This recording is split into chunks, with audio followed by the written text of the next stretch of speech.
In today's weekly recap, we're going to look at the ongoing legal battle between Topps and Panini. We're going to check out some changes to sports card selling fees that eBay's made to benefit sports card sellers, and we're going to check out some upcoming releases, a couple of which I'm pretty excited about.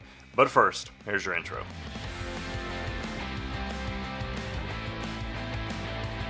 So we published a lot of articles on cardlines.com this week. Pretty busy week in the sports card space, and we're going to get into quite a few of them. But first, I want to do a quick reminder here. We break sports cards 2 to 3 times a week. So if you see any product you're interested in, we'd love to have you. All you have to do is just go to cardlines.com and click on breaks, and then you click on eBay, and it takes you right here. So you can pick your team. You can buy in, and you can join in on the fun. I'll probably be there. We can chat about sports cards in the comments, and you'll be spending your night with Jeff, our sports card breaker. He has this relaxing voice, and he's just real good at what he does. You know your cards are in good hands with Jeff breaking. He's kind of just a fun dude, and I thoroughly enjoy his breaks. We're going to start by looking at this. This is a legal story, and I'm the perfect person to interpret it as somebody who has never studied or practiced law. It's good stuff. So Fanatics and Panini America have been locked into all sorts of legal disputes after Fanatics kind of played bully ball. Basically, they tried to not only they swiped the licensing for NFL and NBA away from Panini, but then they kind of tried to force Panini's hand with the whole NFLPA autograph situation as well, and the two have been going back and forth on that for a long time. So long even that it's allowed Panini to do, multiple years of football cards with autographs and all that stuff. So as of right now, we've talked about this in just football card reviews, basketball card reviews. The way things stand right now is Panini has the NFL license, so they're the only ones that can use the NFL team names, they can use autographs, they can use logos, etc. The rest of the cards, like this Topps Chrome Jaden Daniels autograph, it doesn't have the word Commanders on it because Topps doesn't have that license, or Fanatics rather, who owns Topps.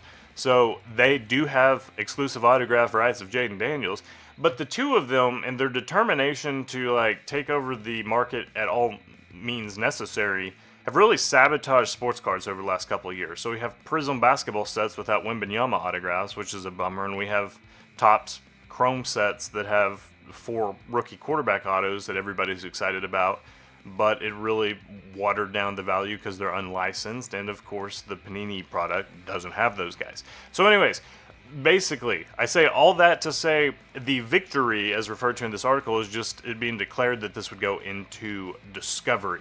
And that means there's no red tape, all doors are open, there's a lot more transparency, everybody's going to have to present evidence and Fanatics will, have to defend their stance, while Panini's point will at least be heard out. So that's a good news for Panini. It doesn't, at the end of the day, I don't think it's going to really change anything. It's not like Panini's ultimately going to win back the license. They are, if nothing else, just prolonging how long sports cards are going to be fractured. Much like Amazon, Fanatics has always been ready, fire, aim in approach, and they just kind of move faster than maybe even they should. Some might call it reckless, but they've done a decent job with baseball cards since they've taken over. So I don't know. Just read this full article for an update of what all is going on there. We're going to move over to this big change that's pretty positive for sellers. eBay is cutting its fees in half. Buried lead here is that it's for big boy cards. So they're doing a 50% cut to final value fees on cards selling for more than $1,000. Running March 3rd through May 4th. So if you have some big boy cards, March and April is the time to sell them if you want to reduce the fees. We speculate that this is because we're calculating it's going to be a very busy spring season, and eBay knows there's going to be a lot of cards moving, so they're going to try to encourage even more by reducing the fees. So here's a breakdown of the new fee structure.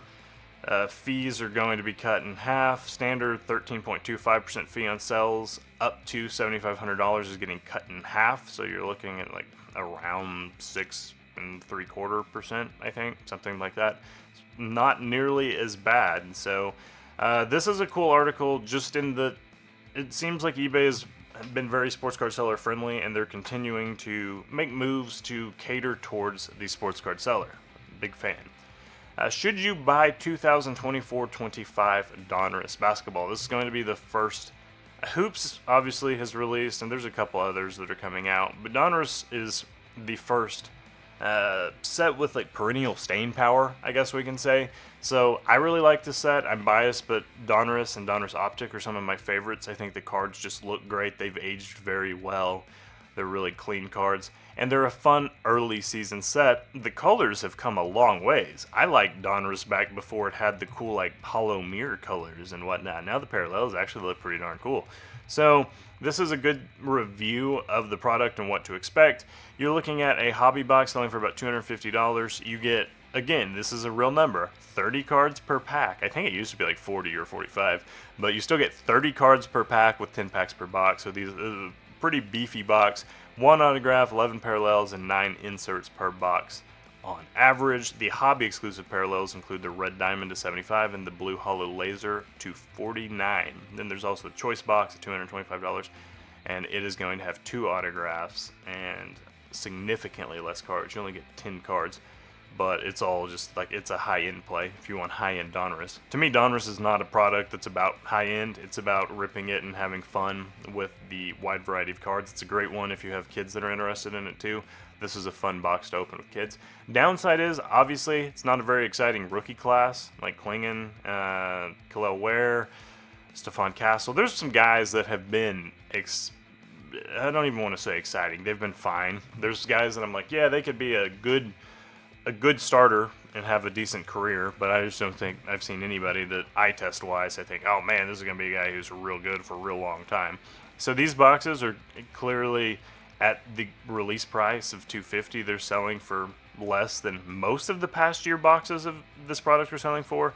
But again, weaker rookie class, and rookie class is almost always going to be the main driver of value in a box if you're buying it to hold sealed.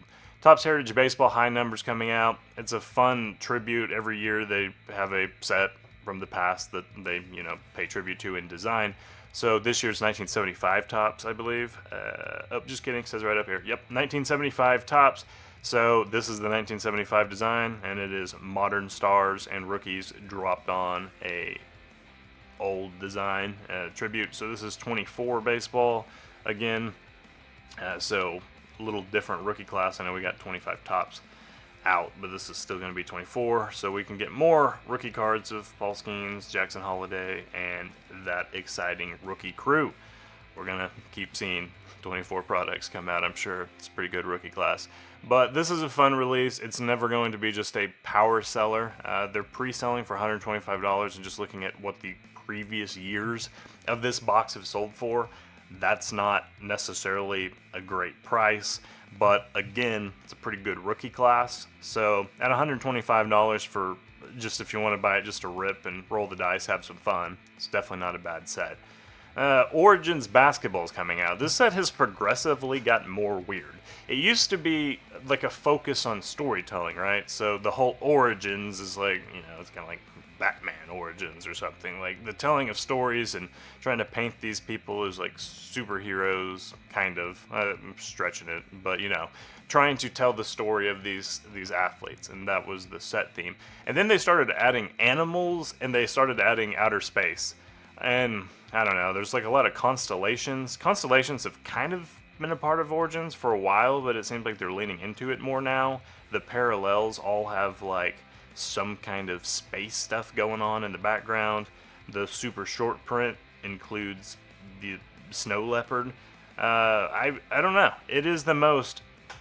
It's like they had a board meeting, and they're like, what kind of theme should we do for a set? And they had 5 different ideas thrown out, and they said, you know what, let's use them all. So I don't know. It's a fine set. When you get, let's look at the specs here. You get 2 autographs or memorabilia cards, 2 base cards, 2 parallels, 1 insert in the hobby box.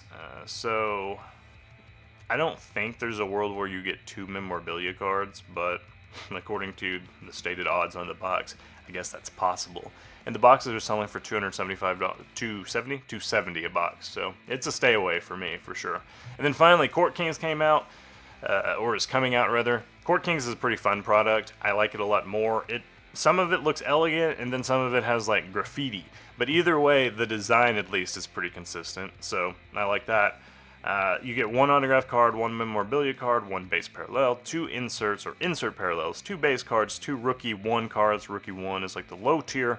And then you get 1 rookie from tier 2, 3, 4, or 0. 0, I believe, is a new addition this year. It's a super short print, but tier 4 rookies are really rare too. If the best comp that I can give you, if you've never opened Court Kings and you don't know about the tiered rookie cards, it's kind of like Select, where there's always like, premier level, Select level, courtside, mezzanine. There's all kinds of different tiers. It's kind of like that. So the higher the number, the more rare they are, except for 0, which is the rarest of all somehow. I don't know. They should have just made it 5, but whatever. So it's a good set, fun set, good rookie autograph potential.